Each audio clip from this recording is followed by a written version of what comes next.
Weichwieser, welkom zum Programm Weichwieser. Fijn dat u erbij bent. Dankzij Raphael dat u erbij bent. We moeten van der wieder even Thema met kritiseren reden, nicht? Ja, ik glaube, wie hier manchmal von Tokio, dat die eine falsche Lehre haben, dat die dit betonen en jant betonen en wie sind je ganz anders abgebracht worden. Oder sind wat anders gewarnt. En dan gaan we manchmal von onze Wahrheit uit. En nemen dat als een grondslag om dat jant dan veroordelen en zeggen dat het nicht gut ist. Und manchmal denken wir dann, wir haben dort reicht vielleicht eher falsche Propheten, ist dort ein Urteil zu sprechen, wenn es uns von der Bibel her dort abgefordert wird. So, aber wo gehen wir damit um, Raphael? Ja, als ich auch an diesem abgewaschen habe, ich vielleicht auch selbst eins für diese Denkweise gemerkt, dass ich glaube, dass wat we als we niet in gemeente staan, dat we de regulieren en met al het andere dat we falsch, ja. En intussen heb ik deze einzige Bibelteksten, zie ik pas veel meer op, schwinn über andere te rechten. En een paar van de Bibelteksten wil ik hier met je delen. Einer davon ist in Markus Kapitel 9, von 38 bis 41. Passiert wat interessant. De Jünger van Jezus zijn we vreemde mensen im Namen van Jezus Dämonen getrieben. En dat past in het concept eens van ihnen. Die kenden dat beter niet, dat anderen dat ook konden. En wat had hij gedaan? De Jünger te den zeiden, je durven dat niet doen. Dan gaan ze ganz stolz naar Jezus en vertellen hem wat zij han niet krijgen. Zij hebben andere mensen afgezegd en Jezus in Namen Dämonen te drijven. En dan geeft Jezus een zeer interessante antwoord. Hij zegt te den, hult den niet op. Wenn's keiner wat in mijn Namen Wunder deed, oder wat schlecht über mich redt, der ist gegen mich. Alle wat für uns sind, alle wat in mijn Namen diese Sachen tun, die sind für uns. Dat is einer van de teksten wat mij zum Nadenken aanreicht, bevor ich über andere Gemeindes, ook wat vielleicht manchmal Sachen doen, wat nicht in mijn Konzept funktionieren passen, bevor ich den rechte doen.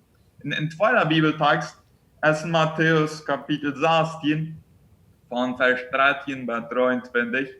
En daar passiert wat zeer interessant. In diesem Text, als Petrus, der Jünger von Jesus, einmal der Knall von Gott seine Offenbarung und meistens du nur als der Knall von Satan sein Welche. Ja? Also zuerst fragt Jesus seine Jünger, wer glaubt je dort echt sie? Dann hat Petrus eine sehr gute Antwort. Du bist Jesus, der Christus und so weiter und so weiter. Alles richtig, alles großartig. Und Jesus luft dem du fern, sagt, das heißt, als die vom Himmel gekommen, das Erkenntnis, was du uns gesagt hast. Und dann führst du nur, wenn wir wieder lesen, in Matthäus 16, du sagst Jesus dann zu seinen Jüngern, er wird meist für das Leiden sterben müssen. Und dann sagt Petrus dann, nee, Jesus, bloß nicht. Und dann sagt Jesus dann, Satan, go hinter mir. Ja, nun ist die große Frage, was kann das im Leben von Petrus? Zuerst wird ein Knall von Gott seine Offenbarung im Leben, meistens du noch wird ein Knall von Satan sein Weg in sein Leben.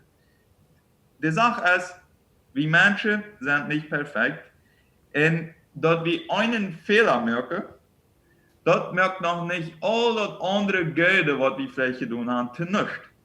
Ja? Und das ist ein Fehler, glaube ich, was wir verkennen. Wir sind einen realen Fehler, einen wirklichen Fehler wie eine Person, oder auch wie eine Gemeinde, und wir generalisieren das. Ja, wir sagen, wenn das eine falsche Lehre ist, alles, was du deine schlecht, und du sollst sagen, ab keinen Fall hören oder nicht, werde ich abpassen an der Rede. Der ist aber weich, wenn es die Hand ist ein Fehler. Ich glaube, wenn man den Maßstab an uns anlegen würde, dann würden wir auch alle nicht durchkommen. Wenn es bei uns fängt wir auch mal aus ein Fehler. Aber wir würden nicht jeden Welle, dass all das Geld und Rechte, was wir tun, dass man dort nicht merkt, wenn es der Fehler ist, was wir haben. Ein dritter Bibeltext, in der dritten Bibel steht, was zu mir sagt, dass ich glaube, Apostel wel Tischwente rechte, als in Apostelgeschichte 5, von Vers 34 bis 39. In derselbe Deu, was du hast, der hat Jesus nachher auch in Matthäus Kapitel 13, von Vers 24 bis 30. Aber ich wollte mal von Apostelgeschichte 5 utgehen. Dort wurde Leiter vom jüdischen Volk, der hatte die Jünger gesehen, der heute viel Wunder in Sachen vom Heiligen Geist, was er noch nicht alle Säune hatte, das sprengt das ganze Denken, das alles, was ich kann, wird dann das passt nicht hinein. Und der beruhte du Eva, was tun wir nu mit Jesus seine Jünger? Wenn sie bringen hier eure Hand, und einzige wollen den anbringen, einzige wollen den anstoppen, und dann wird der Weise da von diesen Pharisäern und Sadduzäer, das wird der Gamaliel, und der gab dann einen Rot. Und der sagt, weißt ihr was, in diesem Fall, ich glaube, wir sollen so abpassen, was wir tun. Wenn das von Gott ist, was wir tun, dann wird das nicht vergönnt. Wenn das bloß von Menschen ist, was wir tun, dann wird das irgendwann sowieso vergönnt. Aber wir sind nun noch nicht fähig zu unterscheiden, ob das wirklich von Gott ist oder ob das von Menschen ist. Und deswegen soll wir den Leute tachluten. Das ist dieselbe Idee, was Jesus in Matthäus 13 mit diesem Gleichnis wiedergibt, wo ein Mann, was ausgesät hat, das ist ein Ackerbauer, in dem sein Feind kommt und sagt, du Ankrut mangt. Ja, in der Arbeiter von diesem Bauer, der Säune dort, und der Frau, dem selber all das Ankrut aller Rüt nehmen, du mit das Geld, ich weiß nicht, was das wir wert oder was immer, Wasser kommt. Und dann sagt er, nee, das ist noch zu tidig. Lass das Taub Wasser und am Schluss wird man die Frucht sein können. Ob das Geld ist oder nicht. Und dann, wo wir besser unterscheiden können, was von Gott wird und was nicht von Gott wird. Aber wenn wir das nicht all tun, dann ist die Größe vor, dass wir das Recht auch mit uthaken. Und wir werden Leute, und das hielt sich mit schlecht, aber ich glaube, das ist der Lehre von dem Gleichnis. Wir werden Leute das Risiko angehen, dass ein paar falsche Sachen durch sind.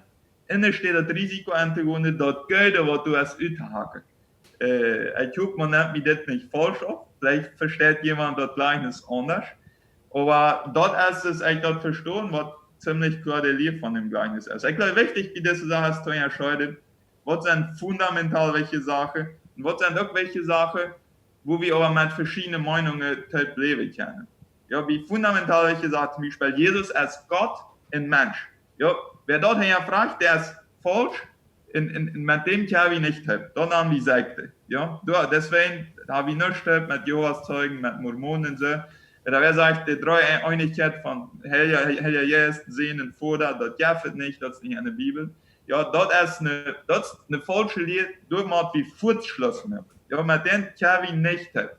Aber wenn das andere Meinungen, verschiedene Meinungen über Musikstil sind, oder der wie Unjadeupe, oder Bejeute, oder der wie wie viel wir dort üben muss. Oder also sehe ich Verimpfung oder sehe ich keine Impfung.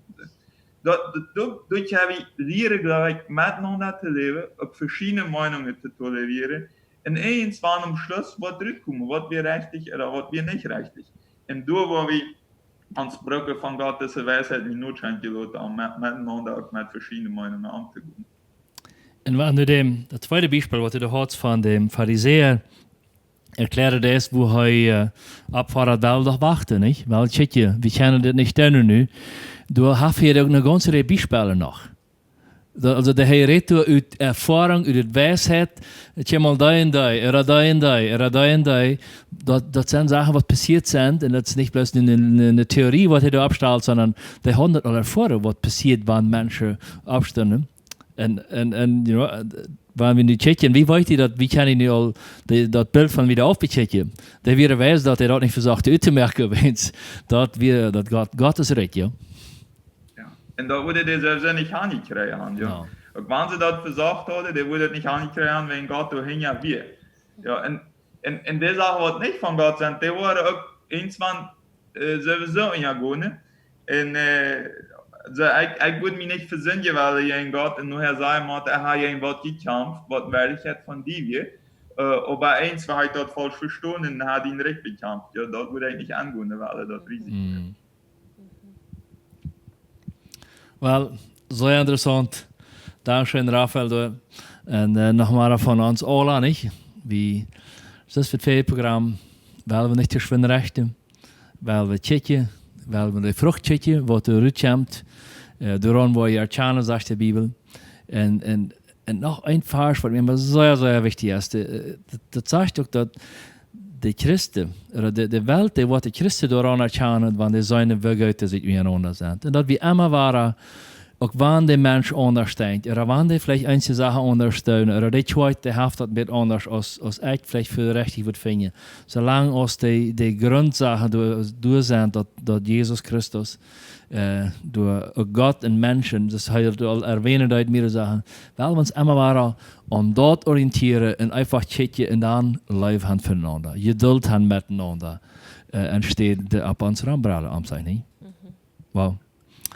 Dankeschön, Raphael. Dankeschön, dass du dabei bist. Beim nächsten Programm mit dem Programm Wachvisa.